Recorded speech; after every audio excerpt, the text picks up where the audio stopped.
Hello friends and welcome to mechanical major. हमने जो अपनी हिस्ट्री की मॉडर्न इंडिया की क्लास चालू की थी वहाँ हमने देखा था कि the governor general of India हमने पढ़ा 1856 तक। और उसके बाद की जो हिस्ट्री है वो आज हम पढ़ने वाले हैं। मैंने आपको बोला था कि नेक्स्ट लेक्चर में हम पढ़ेंगे द रिवोल्ट ऑफ 1857, 1857 की क्रांति। बहुत इंपॉर्टेंट टॉपिक है, लगभग सभी एग्जाम में इससे क्वेश्चन आते हैं।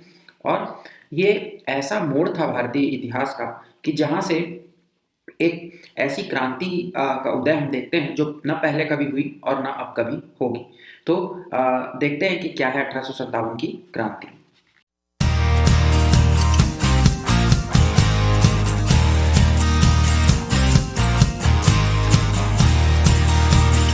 सबसे पहले अगर मैं 1857 के बैकग्राउंड में जाऊं, तो अगर हम उसके इस क्रांति के पीछे का कारण जानने की कोशिश करेंगे, तो अगर मैं इसके कॉजेस को डिफाइन करूं, तो कॉजेस में सबसे पहले जो हमें दिखता है वो है हमारा इकोनॉमिक कॉज।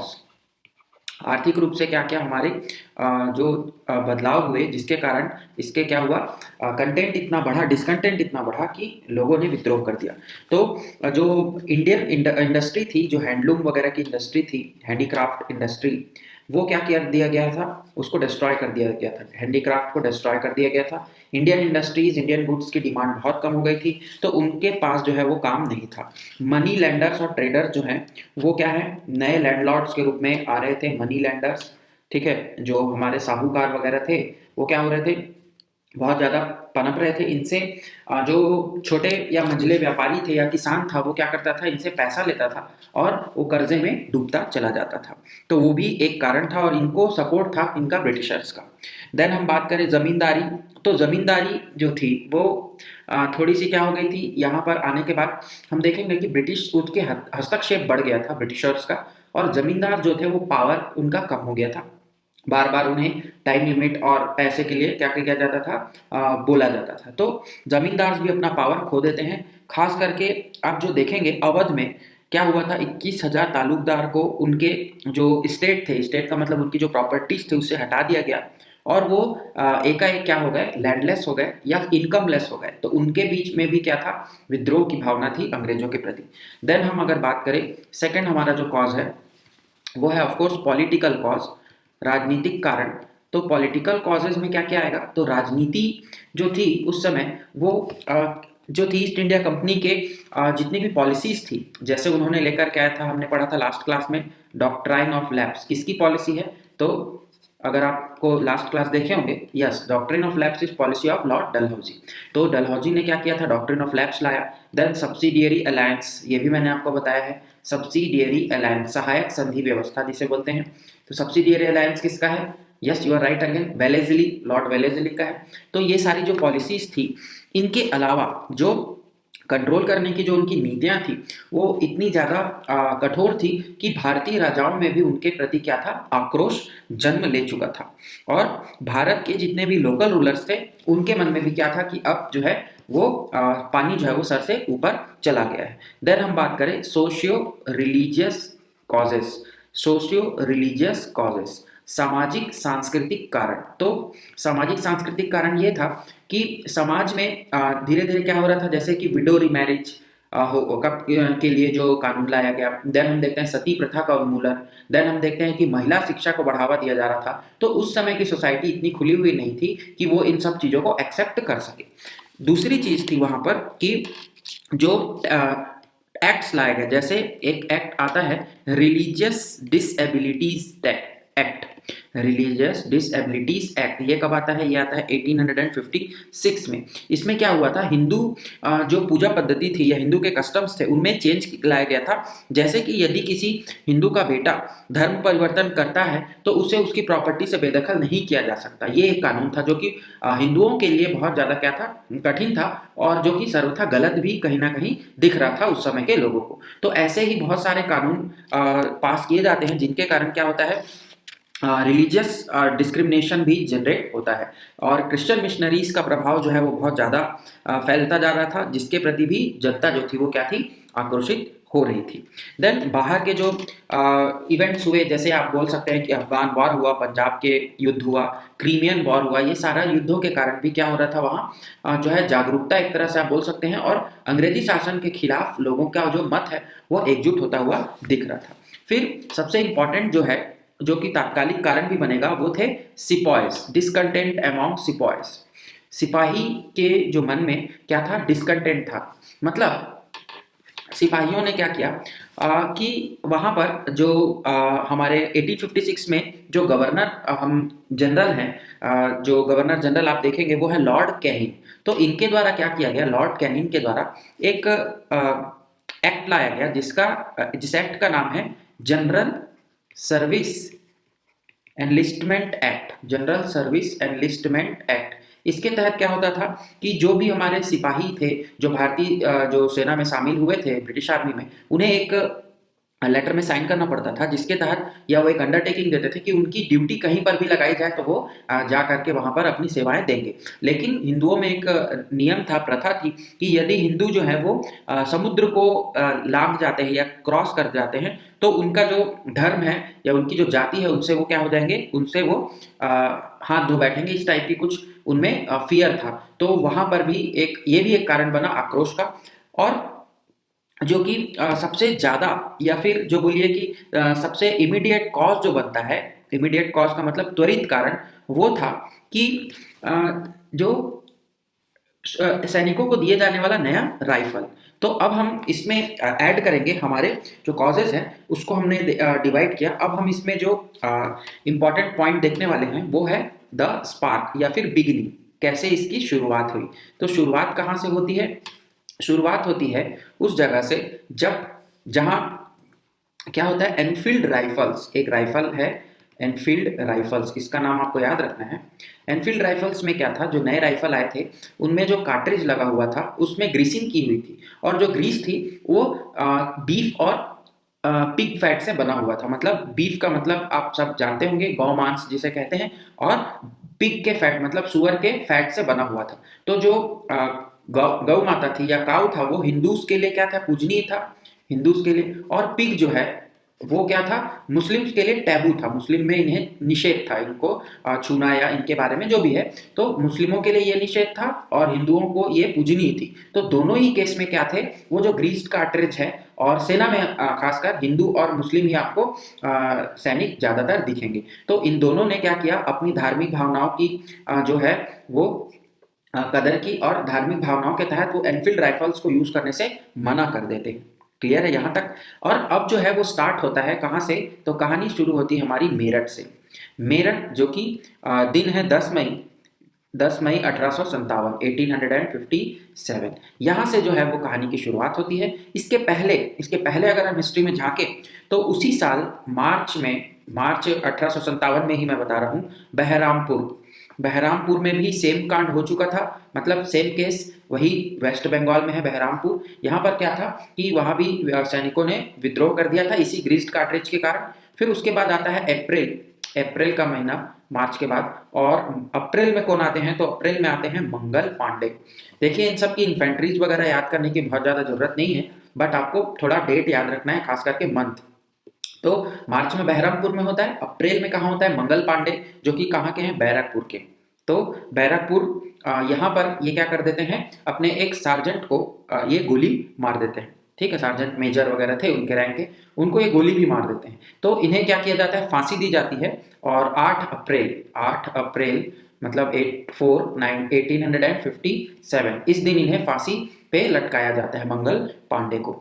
तो बहुत ही इम्पॉर्टेंट ये डेट है, क्योंकि ये क्वेश्चन आपका आता है सैनिकों में जो शहीद हुए सबसे पहले वो मंगल पांडे का नाम आपको दिखाया जाता है, जिन्हें फांसी दी गई थी। फिर हम आते हैं 9 मई 1857 पर। तो 9 मई के दिन क्या होता है, या मेरठ में भी सेम चीज होती है कि एनफील्ड राइफल्स यूज करने से मना कर देते हैं। तो वहां पर 85 जो सोल्जर्स थे उनको 10 साल की सजा दे दी जाती है, और उन्हें बहुत ज़्यादा क्या है, यातना दी जाती है और कारागार में डाल दिया जाता है। फिर 10 मई को दूसरे ही दिन 9 मई को क्या हुआ था, उन्हें सजा मिली, और 10 मई को क्या होता है, ये विद्रोह की शुरुआत करते हैं। उन्हीं के जो दोस्त रहते हैं, मतलब उन्हीं के जो कलीग्स रहते हैं, कॉमरेड्स उन्हें बोलते हैं, वो आकर के क्या करते हैं, वहां उन्हें छुड़ा करके ले जाते हैं। और ये सभी क्या करते हैं, मेरठ से अब कहाँ चलते हैं, ये दिल्ली की ओर चलते हैं। मेरठ से दिल्ली बहुत ज्यादा दूर नहीं था, तो वहां दिल्ली जाते हैं। और दिल्ली में कौन है, तो दिल्ली में है मुगल बादशाह, मुगल एम्परर, जिनका नाम है बहादुर शाह जफर। बहादुर शाह जफर। तो बहादुर शाह को ये क्या करते हैं, अपना जो है नेता, या बोल सकते हैं कि हेड जो बोल देते हैं, मतलब मुगल बादशाह को ही ये क्या बना देते हैं, उस जो रिवोल्ट ये करने वाले हैं उनका सरदार बना देते हैं, उनका लीडर चुन लिया जाता है। लेकिन मुगल बादशाह जो है वो क्या होते हैं, बहुत ज़्यादा वीक हो जाते हैं उनकी। तो उनके जगह में जो एक्चुअल में रहते हैं वो रहते हैं बख्त खान। बख्त खान ये इनका क्या है, सिपाही है बोल सकते हैं, सॉरी सिपाही तो थे ही, बट ये इनके क्या थे, आर्मी हेड थे बोल सकते हो। तो बख्त खान का वास्तविक नेतृत्व रहता है, जबकि राजा जो है बादशाह, सॉरी बहादुर, जो बादशाह है मुगल बादशाह वो है बहादुर शाह जफर। तो इतनी कहानी हमने देखी। अब जैसे ही ये विद्रोह होता है तो मुगल बादशाह के द्वारा क्या किया जाता है, मुगल बादशाह के द्वारा सभी राजवंशों को पत्र लिखा जाता है कि आप भी इस क्रांति पर अपना सहयोग प्रदान करें। लेकिन जैसा कि शुरू से चलता आया है कि सभी वहां सहयोग नहीं देते। किन्होंने नहीं दिया था, वीडियो के अंत में मैं आपको बताऊंगा, जब हम फेलियर्स की बात करेंगे वहां पर बताऊंगा। बट अभी जिन्होंने साथ दिया हम उनकी बात करते हैं। तो अगर हम साथ देने वालों की बात करें तो मैं एक तरफ लिखूंगा सेंटर्स, जहां जहां पर ये क्रांतियां हुई या जिस जगह को हम जानते हैं, और दूसरी तरफ मैं लिखने वाला हूं उनके लीडर्स का नाम, कहाँ वो वहां पर किन्होंने नेतृत्व किया था। तो सेंटर्स और लीडर्स हम देखेंगे, और वहां पर से हम क्या करेंगे, हम अपने आगे टॉपिक को जारी करेंगे। तो जैसे जैसे हम आगे बढ़ते जाएंगे, दिल्ली में हमने देखा कि दिल्ली में कौन है, बख्त खान का नेतृत्व है, लेकिन बहादुर शाह जो है वो बादशाह हैं। तो यहाँ पर आपको नाम लिखना है जनरल बख्त खान।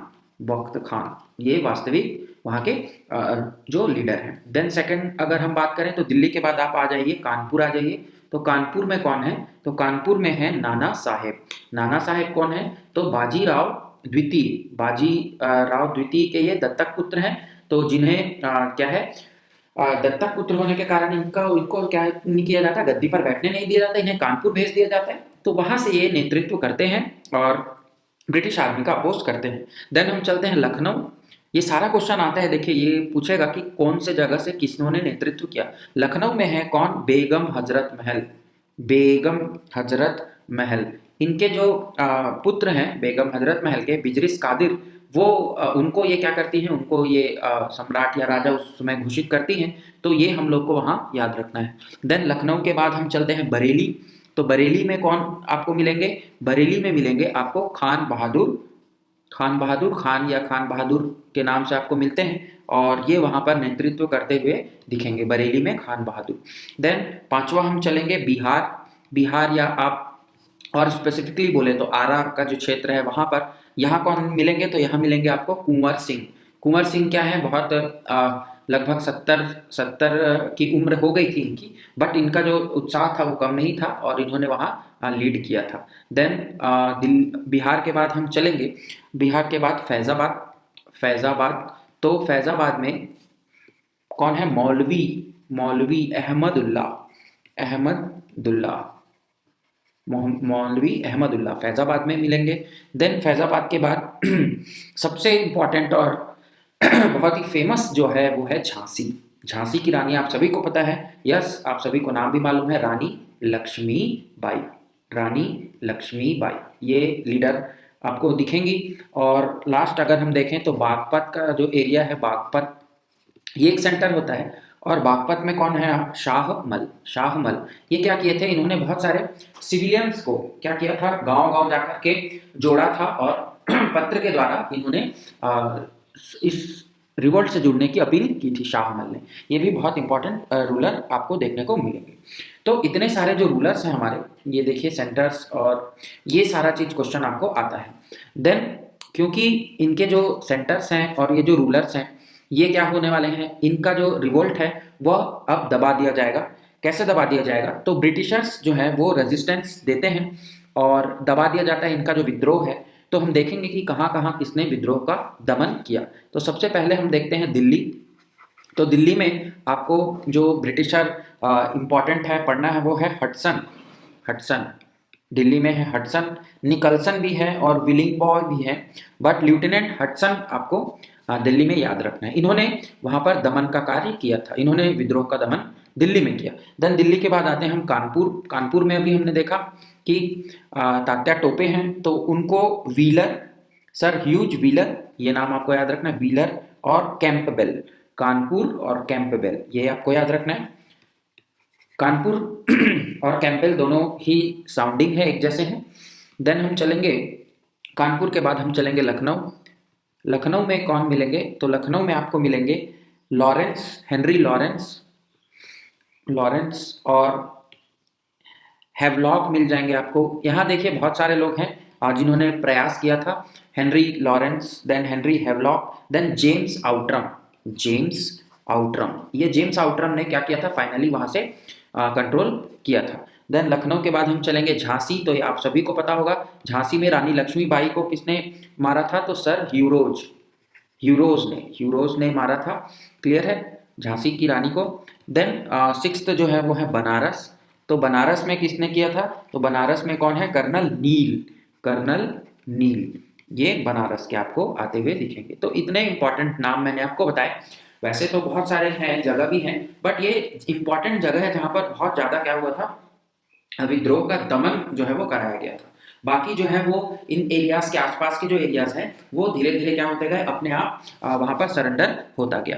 तो अब हम जानते हैं कारण कि भाई कॉजेज ऑफ फेलियर क्या थे, मतलब ये इतना बड़ा जो विद्रोह हमारा हुआ, इसके पीछे जो इसके फेलियर है उसका कारण क्या है, ये फेल क्यों हो गया, मतलब इस पे कामयाबी क्यों नहीं मिली। तो सबसे पहला जो कारण है वो है limited territorial and social base.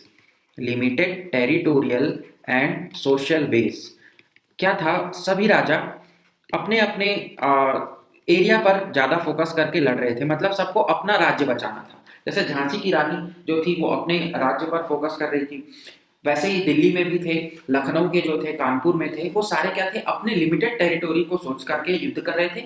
और उस उनका जो सामाजिक जो आधार था वो भी बहुत कम था, या बोलिए संकीर्ण था, इस कारण फेल हुआ। दूसरा सबसे इंपॉर्टेंट जो इनको सपोर्ट मिला ब्रिटिश अथॉरिटीज को, वो मिला भारत के जो कुछ ऐसे रूलर्स थे, मतलब इंडियन रूलर्स का सपोर्ट, इंडियन रूलर्स का सपोर्ट। सभी के सभी रूलर्स क्या हुए, सभी के सभी रूलर्स वहां पर इस क्रांति में भाग नहीं लेते हैं। कुछ ऐसे रूलर्स आपको दिखेंगे जो क्या करते हैं, जो कि ब्रिटिशर्स का साथ देते हैं। जैसे अगर मैं कुछ नाम आप सभी को बताऊं, तो उन नामों में सबसे पहले आता है सिंधिया, ग्वालियर के सिंधिया जो थे वो नहीं थे। देन दूसरे होलकर थे इंदौर के, वो ब्रिटिश को सपोर्ट कर रहे थे। महाराजा ऑफ कश्मीर ब्रिटिश को सपोर्ट कर रहे थे। पटियाला सिंध के रूलर जो थे, और कुछ सिख जो समुदाय के क्या थे, हमारे शेफ्टियंस थे, वो सारे क्या कर रहे थे, ब्रिटिश को सपोर्ट दे रहे थे। तो इंडियन रूलर्स का सपोर्ट जो था वो इसको नहीं था, कुछ रूलर्स का। देन थर्ड, अगर हम इसके फेलियर की बात करें, तो वहां पर आपको दिखेगा कि coordination and central leadership, coordination and central leadership, coordination and central leadership, सभी में क्या था, एक सामंजस्य का अभाव जो था वो कहीं ना कहीं मिसिंग था वहां से, और एक सेंट्रल लीडरशिप की कमी वहां दिखती है। जरूर हमने देखा कि बख्त खान को जो वास्तविक लीडर बना दिया जाता है और बादशाह को, मुगल बादशाह को भारत का सम्राट घोषित किया जाता है, बट सेंट्रल लीडरशिप वहां अलग अलग दिख रहा था, क्योंकि किसी एक के कमांड पर वो आंदोलन जो है वो नहीं चल रहा था। फिर हम देखेंगे कि एक आइडियोलॉजी की कमी थी, लैक ऑफ आइडियोलॉजी आप बोलिए, विचारधारा जो थी वो कहीं ना कहीं क्या थी, मिसिंग थी, वहां आइडियोलॉजी इज मिसिंग। ठीक है, कि हमें करना क्या है और कैसे करना है, ये सारी चीजें वहां से बहुत ज्यादा एकजुट न हो पाने के कारण ये आपको दिखेगा। तो इसीलिए ये जो आंदोलन है ये क्या होता है, फेलियर हो जाता है। अब इसका जो कॉन्सिक्वेंस है, इसका जो रिजल्ट है वो क्या है, तो इसके जो रिजल्ट में ये होता है कि सबसे पहले कि ईस्ट इंडिया कंपनी जो थी हमारी, उससे अब राज्य जो है वो, या भारत जो है वो किसके हाथों में चला जाता है, ब्रिटिश क्राउन के हाथों में। अब सीधे के सीधे जो रानी है, क्वीन है, वो क्या करेंगी, राज करेगी भारत में। पहले कौन थी, कंपनी के हाथ में था, अब कंपनी से क्राउन को ट्रांसफर हो जाता है, कंपनी का रूल खत्म कर दिया जाता है। और रानी क्या करती है, 1858 में एक प्रोक्लामेशन लेकर के आती है। प्रोक्लेमेशन, इसे क्वींस प्रोक्लेमेशन या रानी की घोषणा कहा जाता है। तो क्वींस प्रोक्लेमेशन हम देखेंगे जब हम पढ़ेंगे हमारा संवैधानिक विकास। ठीक है, फिर आर्मी को फिर से क्या किया जाता है, आर्मी को रीऑर्गेनाइज करते हैं। भारतीय सैनिक और क्या यूरोपियन सैनिकों की संख्या को फिर से क्या किया जाता है, रेशो उनका मेंटेन किया जाता है। और जो रेशियल हेट्रेड था, जो रेशियल हेट्रेड था वो और भी क्या हो गया, गहरा हो गया। मतलब जो लोगों के बीच में क्या था, एक तरह से बोल सकते हैं डिस्क्रिमिनेशन था कि मैं गोरा और काला हूं, तो गोरे और काले का जो रंग भेद की जो खाई थी वो और गहरी होती यहाँ दिखेगी। फिर यहाँ पर एक शब्द और लिखा गया है, व्हाइट म्यूटिनी। व्हाइट म्यूटिनी यहाँ पर होते हुए आपको दिखेगी, ये भी शब्द आपको कहीं ना कहीं मिलता है। तो ये सारी चीजें एक रिजल्ट थी। अब विभिन्न इतिहासकारों ने, विभिन्न लेखकों ने कुछ कुछ अपने मत दिए हैं, उन सबको भी आपको थोड़ा सा याद रखना है, ये क्वेश्चन भी कभी कभी पूछे जाते हैं। तो आर.सी. मजूमदार ये क्या लिखते हैं, आर.सी. मजूमदार लिखते हैं कि not an organised national revolt, ये एक सुनियोजित राष्ट्रीय संघर्ष नहीं था। तो नॉट से वर्ड से याद रखेंगे, not a organised national revolt. Then R C. Majumdar और भी एक बात कहते हैं या लिखते हैं। तो यहाँ पर जो पहली बात इन्होंने कही, ये आर.सी. मजूमदार और इनके साथ में एस.एन. सेन ने भी इनका सपोर्ट किया, या ऐसा बोले कि इन दोनों के द्वारा लिखा गया। लेकिन जब आर.सी. मजूमदार खाली लिखते हैं वो क्या लिखते हैं, neither first nor national war of independence, मतलब ना तो ये पहला था और ना ही ये राष्ट्रीय था, जो कि स्वतंत्रता की लड़ाई हम बोले इसको। मतलब ये बोलते हैं कि पहले तो ये नेशनल ये मानते ही नहीं, दूसरे सेन और मजूमदार जी। फिर मजूमदार जी बोलते हैं कि नीदर फर्स्ट, मतलब ना तो ये प्रथम था और ना ही राष्ट्रीय संघर्ष था स्वतंत्रता के लिए या लड़ाई थी। तो ये दो स्टेटमेंट आपको याद रखना है। तीसरे जो बात है वो बोलते हैं वी.डी. सावरकर, आप इनको जानते होंगे, वीर दामोदर सावरकर। तो वी.डी. सावरकर ये बोलते हैं वार ऑफ इंडिपेंडेंस, ये स्वतंत्रता की लड़ाई है, वार ऑफ इंडिपेंडेंस, इसे स्वतंत्रता की लड़ाई कहते हैं कौन, Veer Damodar Savarkar. Then Lawrence and सीले,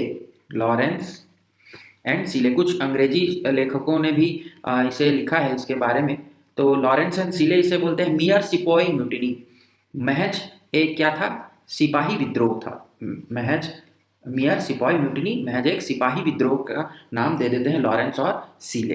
then TR. Holmes, ये भी बहुत इंपॉर्टेंट लेखक हैं और इनका जो नाम है वो इंपॉर्टेंट है। एक कन्फ्लिक्ट बोलते हैं, conflict between civilisation and barbarism, सभ्यता और बर्बरता का युद्ध।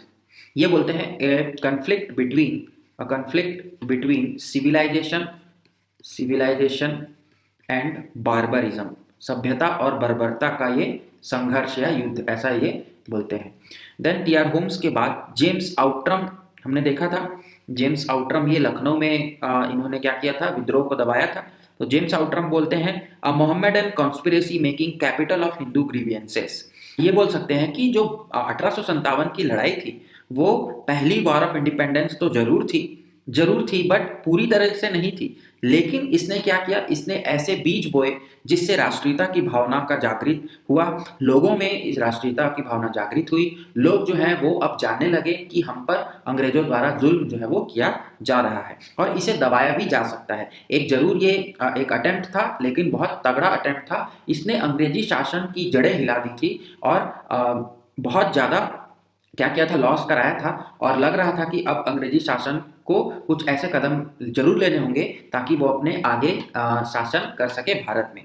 तो 1857 की क्रांति का जो हमने ये वीडियो देखा, इस वीडियो में मैंने आप सबको वो चीज़ें पूरी बता दी जो आपके एग्जाम पॉइंट ऑफ व्यू से इंपॉर्टेंट है। सो थैंक्स फॉर ज्वाइनिंग, और ऐसे ही हमारे वीडियोज़ को लाइक शेयर जरूर करिए। And thank you very much. जय हिंद, जय भारत।